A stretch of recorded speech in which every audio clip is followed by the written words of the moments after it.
became aware of its first HIV case in 1986. And since then, despite investments designed to reduce HIV, the disease became a generalized epidemic and shows little signs of slowing down if present trends go unaddressed.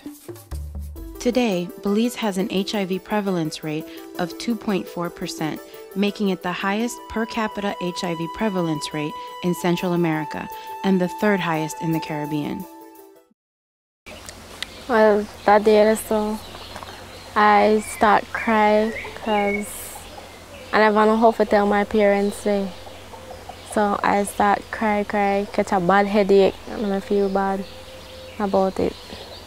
I never eat, nothing. Feel like whole week I never eat.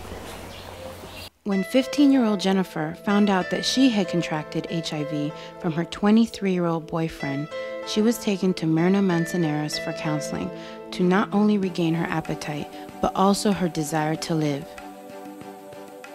Manzanares has been providing counseling services since 1986 and trained in Santa Ana, California. You know, the area of counseling is extremely critical, and the continuum of care is extremely critical, because many times people know that they're infected and we deal with the physical and the medical parts of it, but we don't deal with the psychological part, because people don't know where to turn sometimes, or because of the whole background of not believing that people can keep their issues confidential. They don't want to go find someone to talk to.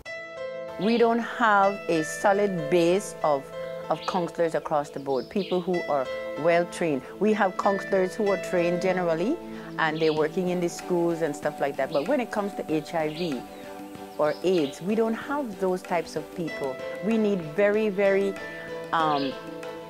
strict counseling training so that they could understand, because that involves grief and loss, and it involves dealing with behaviors that might be exhibited as a result of the child's anger or the parent's anger, or teenager, what have you. So there are a lot of things, but the training has to be done. It has to be intensive. People have to talk about what it is that they are feeling, what are their own personal fears as you're dealing with these youngsters. You see, because that is going to come up. But Hand in Hand has not been able to save every life. Over the years, children have succumbed to the disease, and 5-year-old Kareem is now resistant to second-line treatments. Kareem was adopted at the age of 1 month by 47-year-old housewife Florence. Again, her name has been changed to protect her family. Florence, whose 7 children are already grown, felt such an instant attachment to Kareem that when he was diagnosed as HIV positive at 6 months of age, her love for this little boy only grew stronger. With me, nothing never changed. He just got one special place in my heart. So I draw more to him than instead of from him. So far since then, I've been back and forth in the hospital with him, back and forth. It's very hard sometimes, very, very hard sometimes. So knowing that, well, one of these days he won't be with me no more.